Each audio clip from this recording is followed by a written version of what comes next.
Oke guys, welcome back to Daily Charting with Toshi, di mana kita akan daily chart your favorite cryptocurrencies. Dan sekarang kita masuk ke DCWT sesi pertama, di mana di sesi pertama ini fokus kita akan lebih ke pembahasan Bitcoin, Ethereum, dan juga macroeconomics. Ya. Nah, kita bisa di sini dalam 24 jam terakhir terjadi koreksi sebesar 0,75%. Dengan total market cap mencapai di 2,65 triliun US dollars. Dan untuk hari ini Bitcoin dominance meningkat sebesar 0,17%. Berarti lanjut lagi membuat daily close yang higher high ya. Oke, next untuk BTC. BTC gimana kondisinya Bang? Kondisinya not bad ya, dan akhirnya guideline kita ya, dimana gue sering observe bahwa kalau jebol tipis seperti yang terjadi tanggal 2 April itu sering kali hanya fake out, dan lagi-lagi statistik itu bermain dan reclaim ya. Daily close jam 7 pagi tadi itu di atas dari 82.525 begitu ya. Nah, ya buat lu yang kemarin berarti buka posisi long ya, dan ya berarti para ini orang-orang yang agresif ya, masih boleh hold posisi longnya berarti ya. Oke. Nah untuk sekarang pertanyaannya adalah, ini kan berhasil reclaim nih Bang, benar-benar udah berhasil bertahan di atas tadi 82.500-an. Nah pertanyaannya, apakah ini bisa nahan nggak nih? Karena besok kan sesuai dengan pembahasan lo akan keluar tarif Citram yang pertama. Nah tarif transaksi pertama ini akan keluar besok tanggal 5 April ya, walaupun ada perbedaan jam sedikit ya, itu harus diperhatikan. Nah itu rate-nya akan 10% ya, untuk siapa saja, untuk beberapa negara yang ada di sini seperti UK, Singapura, Brazil, Australia, dan lain-lainnya ya. Nah ini ada kemungkinan bisa ngefek ke ya harga begitu ya. Maka dari itu kita harus siap, walaupun besok hari Sabtu kita ada possibility extra volatility gara-gara ini begitu ya. Apakah ini bisa nggak Bang membuat lower low? Ya bisa-bisa aja, kenapa enggak? Karena kemarin juga di tanggal 2 April kan ya, lu bisa lihat tadi apa yang terjadi. Volatile and then lebih ke bearish begitu. Nah, jadi kalau ditanya efek yang pertama di tanggal 5 April besok bisa buat apa ya, mungkin bisa lanjut koreksi. Begitu. Tapi jangan sampai lu begini ya. Wah, koreksi nih ya. Kalau gitu caranya gua nge-short gede-gedean. Enggak, jangan kayak gitu. Ya justru kita hindari begitu, kita hindari efek volatility-nya ini. Karena kalau udah volatile seperti ini ya, apalagi biasanya gini, kalau orang yang ngebuka posisi short atau long gede-gedean yang berjudi dalam market itu biasanya marginnya kacau. Begitu. Lo kebayang nggak kemarin? Misalkan lo nge-short di sini ya. Udah nih, udah pasti ngedrop. Lo tahu apa yang terjadi gitu ya. Ini sempat nge-wick sampai ke BSB. Nah, kalau lo ngejaga resikonya itu berantakan, lu walaupun technically speaking ini harusnya profit, dia ngedrop gitu. Tapi ada juga yang loss kemarin. Ya ada yang komen, aduh Bang, gua kena SL Bang. Padahal nge-short market. Artinya apa? Kalau lagi dalam masa-masa extra volatile, even lu dalam garis besarnya benar, lu bisa kena SL Hunter atau bahkan kena liquid gara-gara cuma wick yang cukup tinggi. Begitu loh. Nah, jadi makanya kalau gue sangat tidak menyarankan di masa-masa yang mungkin bisa extra volatility itu jangan lu jadikan sebagai satu tempat berjudi. Itu dengan cara lu ngebuka posisi long atau short gede-gedean berharap dalam sehari itu bisa cuan besar. Wah, kalau gitu sih gue nggak terlalu menyarankan lah ya. Dari masa ke masa banyaknya orang lebih sering kena liquid, kena cut loss begitu. Karena yang nggak tahu kenapa memang itu sepaket lah. Orang-orang yang berpikir untuk ngehajar di satu hari tertentu tuh ya dari zaman gua dulu forex gitu ya, udah banyak yang melakukan itu kok. Wah, tebak-tebakan nih. Hasil sorry. Uh, hasil NFP gimana nih? Hasil initial jobless claim gimana nih? Udah nih, kita ngelong atau nge-short market gede-gedean saat jamnya itu ya. Ya ujung-ujungnya ya nggak jauh beda sama judi bola gitu. Ada yang benar, ada yang salah. Ya, I think that's not investing begitu. So, ya sekali lagi ini bukanlah tempat untuk lo berjudi di market nanti ya untuk besok. Karena volatility-nya bisa menghajar walaupun lu udah bener gitu secara tebak-tebakannya, kasarnya seperti itu ya. Nah itu yang pertama. Yang kedua akan nanti terjadi di tanggal 9 April. Nah untuk yang ini, si custom tarif ini atau reciprocal tarif yang kita bahas kemarin, nah itu akan nanti di tanggal 9 sekali lagi ya. Jadi ada dua wave nih ya. Nah apakah dua wave ini akan membawa Bitcoin sampai mungkin retest ke struktur-struktur yang lebih di bawah? Ya ada possibility besar seperti itu ya. So buckle up ya. Ini ya intinya sih kalau kita siap ya, kalau kita for the impact, kita akan lebih tahan ya. Sama kayak gini, gue pernah ngasih dulu analogi tinju ya. pukulan yang bikin orang KO itu bukan pukulan paling kencang biasanya, ya. Tapi yang seringkali membuat orang KO adalah pukulan yang tidak terduga. Musuhnya lagi tenang atau si musuhnya lagi tenang, dia pikir nggak akan kepukul, tiba-tiba ada pukulan yang nggak kelihatan sama sekali, bam, masuk. Walaupun itu nggak terlalu kencang, lebih kencang yang mungkin wah benar-benar di hook dengan seluruh badan. Tapi banyaknya orang nggak KO gara-gara itu. Orang KO tuh karena kepukul sama pukulan yang mereka tidak siap kena di masa itu. Nah, sama juga seperti di market. Kalau lu nggak siap dengan possibility yang lebih cenderung bearish, nggak siap dengan skenario terburuknya, waktu kena itu extra down begitu. Jadi kalau gue pribadi lebih baik mempersiapkan yang terburuknya dulu. Kalau sampai nggak kejadian, ya udah lebih happy kan, gitu ya. Nah, jangan lupa untuk hari ini economic calendar ya ada sebentar. Balance sheet ya. Balance sheet nanti kita update ya. Ini tadi subuh jam 3:30 ada update balance sheet, nanti kita lihat di chart ya. Jangan lupa untuk hari ini kita akan ada 4 data penting ya. Akan ada average hourly earnings, lalu akan ada non-farm payrolls, unemployment rate, dan juga ini yang baru nih ya. Kemarin minggu gue nggak ngedengar ada ini nih. Ini kayaknya diselipin baru nih ya. Nah, ini juga ada potensi yang lumayan serem nih, bikin market bisa bergejolak ekstrim. So, ya siap-siap. Mulai dari jam 7:30 malam sampai bosnya di jam 10:25 ya. Ya siap-siap ada possibility terjadi pergerakan yang cukup ekstrim di market ya. Oke, itu aja reminder dari gua. Secara makronya balik lagi ke chart. Untuk chart ya, kalau ditanya main scenario gua apa, ya sekarang sih ya kita masih gini deh. Kalau kita ngomongin short term. Kalau short term, gue merasa ini kita masih bearish begitu. Kenapa? Karena statistik BSB yang kita sudah sering kali bahas, lower high sudah terbentuk, ya. Kalau di sini kan kita masih ada harapan nih mungkin bang, siapa tahu lah bang, kita nggak usah pakai lower high, ya. Siapa tahu bisa kayak di 2020 nih bang, langsung V-shape recovery. Nah sekarang udah nggak kan, udah ada jelas rejection di sini. Oke, nah selanjutnya statistiknya lower low. Nah itu ya, maka kalau gue sekali lagi ditanya bang, lu gimana sih skenario lu? Short term ya bearish sampai kemungkinan ya at worstnya, the worst itu sampai 73 ribuan gitu nge-wick. Ya itu harapan gue cuma nge-wick. Kalau weekly close di bawah dari 73 ribu, apalagi di bawah dari EMA 50, that's bad. Tapi kalau selama cuma nge-wick, ada possibility bisa sampai 73 ribu atau juga EMA 50 begitu. Ya kenapa? Karena ini bisa di-retest karena seperti di 2017 juga pernah seperti itu ya. 2017 dia membuat suatu high yang cukup dramatis, udah gitu drop ya sampai 40%. Nah, di 2016-nya ini ya. Ini 2016-nya ada nge-pump, drop. Nah, di 2017-nya kita bisa di sini dia retest literally ke struktur sini. Nah, jadi ada possibility bisa seperti itu. Begitu. Tapi please jangan sampai weekly close di bawah. Tapi nge-wick aja. Ya, jadi selama seminggu cuma nge-wake set, naik lagi. Nah, itu nggak masalah. Begitu ya.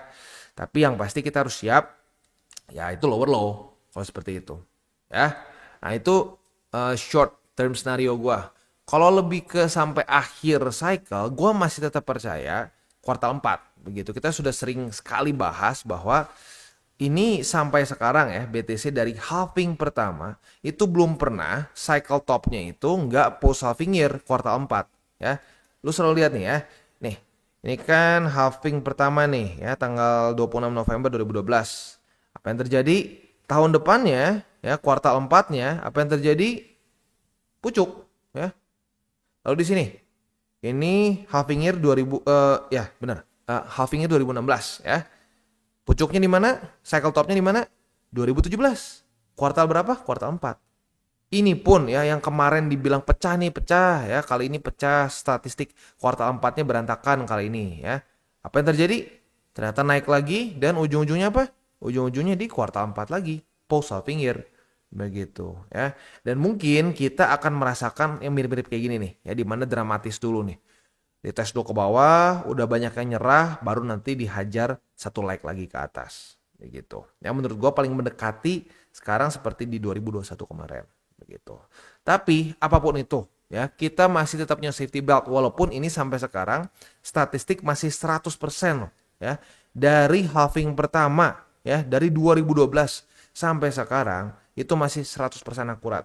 Tapi nggak apa, kita tetap punya safety belt untuk apa? Just in case untuk pertama kalinya sepanjang masa Bitcoin pecah statistik ininya ya. Nah, statistik apalagi nih Bang yang 100% yang bisa mengcounter si kuartal 4 ya. Nah, yaitu statistik EMA 50 yang selalu jelas ya, selalu jelas indikasinya bahwa kita masuk ke bear market. Apa itu? Nah, jadi setelah lewat post halving year atau di post halving year ya, kalau sampai terjadi 2 kali weekly close dan open di bawah dari EMA 50, jadi gini nih ya, udah jebol open close di bawah dari EMA 50. Nah, udah itu tamat, selalu masuk ke bear market ya. Seperti contoh di sini nih. Open close di bawah 2 kali, boom, bear market ya. Cek lagi di sini ya, post halving year udah lewat ya. Terus kita bisa di sini jebol open close di bawah 2 kali, apa yang terjadi? Boom, bear market ya. Bear market yang berkepanjangan seperti yang kita bisa di sini ya. Dan ya drawdown-nya pun gila gitu ya. Nah, kita cek lagi ke belakang lagi. Siapa tahu cuma hoki walaupun udah 2 kali ya. Nah, kita cek di sini di 2014, berarti dari halving pertama nih ya. Nah, statistik ini masih sangat kuat juga. Udah jebol, open close di bawah dari EMA 50 di weekly ya. Apa yang terjadi? Selalu masuk ke bear market. Jadi ya sudah, itu patokan kedua kita. Kalau sampai ya di masa-masa ini BTC jebol open close di EMA 50 weekly, ya sudah, kita tutup semua posisi ya. Udah gitu aja. Jadi kan gini, kebayang sih di sini kita kasih 2 statistik 100% ya, 2 statistik yang belum pernah pecah sama sekali ya. Jadi harusnya kan udah tenang begitu. Ya, tapi tetap ada yang menganggap itu konyol. Ada yang menganggap itu wah, gak gentle. Harusnya di market itu tebak-tebakan. Oh, tenang. Kalau lu mau tebak-tebakan banyak channel lain kok yang tebak-tebakan. Tapi gua nggak mau di sini tebak-tebakan. Gua akan bahas semua yang ada fakta data statistiknya.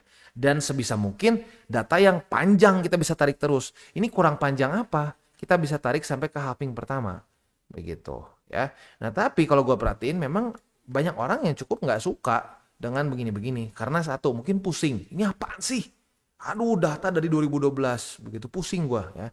Nah, yang menyebalkan adalah orang-orang yang pusing seperti itu, yang nggak mau mikir, itu jadi bilang, ah buat apa lihat ke masa lalu, nggak guna, itu kan udah lewat. Itu sama aja, lu kebayang gak sih ya, kalau lu punya mindset seperti itu, berarti nggak akan ada ilmu pengetahuan.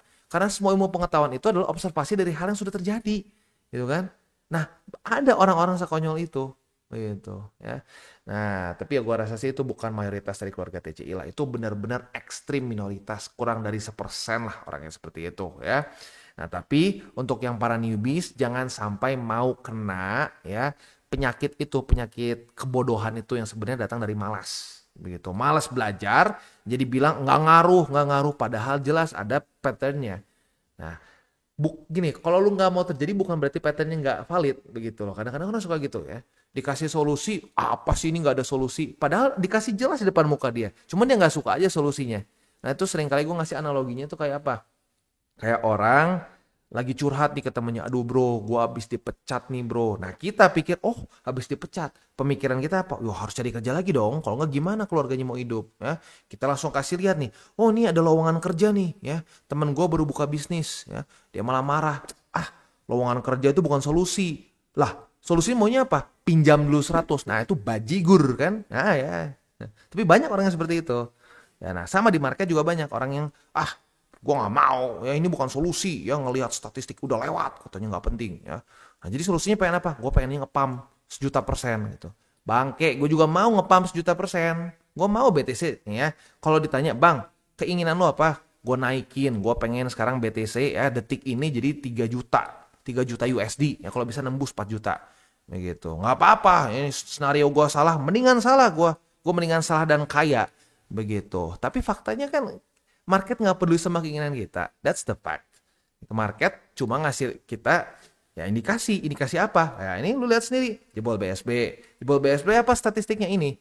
Nah jadi akhirnya orang yang menang di market itu bukan yang punya keinginan besar, tapi yang mau merendahkan hati, sadar bahwa market bukan punya bapak moyangnya, gitu loh, ya, ya merendahkan hati mau lihat gitu apa yang sedang dibisikkan sama market.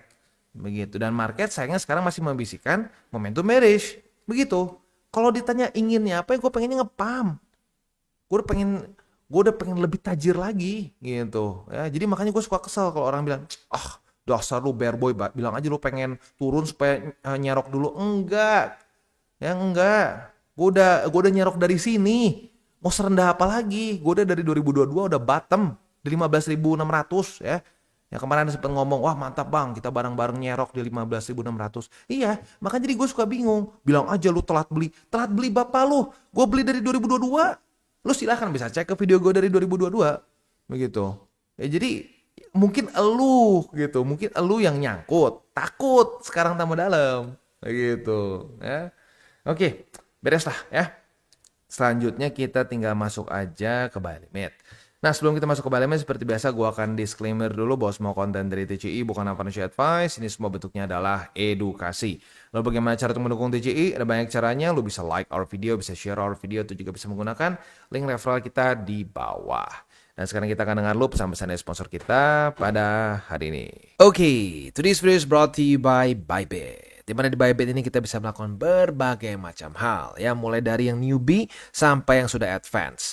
Buat mungkin lo merasa bahwa aduh bang, gue masih nggak ngerti nih TA, gue masih nggak ngerti charting dan seterusnya, tapi pengen akumulasi, pengen DCA murni, bisa lo tinggal masuk ke sini one click buy, di mana lo bisa pilih lo mau pakai apa ya fiatnya, lo tinggal pilih juga asetnya apa ya. Misalkan lo pengen akumulasi BTC, misalkan setiap hari Senin jam 7 pagi, misalkan gue pengen akumulasi BTC sebesar 100.000 rupiah misalkan ya, lu bisa langsung lakukan di sini. Bisa peer to peer, bisa Dana, Bank BRI dan lain-lain. Ini gila ya, bisa pakai BCA Mobile dan seterusnya. Jadi Bybit ini memang cocok banget buat orang-orang yang tinggal di Indo ya, bisa langsung pakai bank-bank yang memang sudah biasa kita pakai di Indo ya.